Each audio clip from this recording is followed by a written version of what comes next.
On September 29, 1930, production began on Todd Browning's Dracula. On October 10, 1930, George Melford's Spanish-language version of Dracula began its production. This would be the last time Universal would shoot a foreign-language version of a film. With Dracula over the years, there's a belief amongst a lot of people that the Spanish version is far superior than the English version. I believe that the English version is superior in every way. The myth out there is that the Spanish version is technically superior, but in truth, the English version has 43 camera moves, while the Spanish only has 37.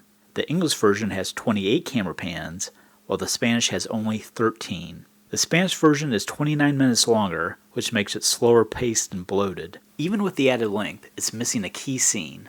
There is no flower girl scene in the Spanish version. Without that scene, it doesn't make sense when another murder is referenced later on. The Spanish version reuses various shots from the English version, which leads to a goof. By using the shot of Dracula's brides, and then having 3 different women later, the Spanish version would then have a total of 6 brides of Dracula instead of 3. I think the staging is better in the English version.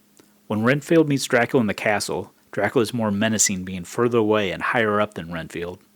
The Spanish version, after the cheesy push-in, they're practically nose to nose. For the reveal of the cross, I like that Van Helsing breaks the mind control of his own will, rather than this peekaboo stuff that happens in the Spanish version. Cutting away from Renfield makes this scene a lot creepier as you're left to wonder what happened to this unconscious woman. The descent down the stairs is a lot smoother in the English version. With the Spanish, you get this awkward start and stop as he sets down and picks her up. One key scene the Spanish version does have is the resolution of the Lucy character's storyline. This scene was supposed to be in the English version, but they cut it out completely since they didn't have the time or money to shoot in a cemetery and crypt set. The statistics I used for this video came from the book Todd Browning's Dracula. Both versions of Dracula are available in DVD and Blu-ray. The English version of Dracula is available to stream on Vudu.com.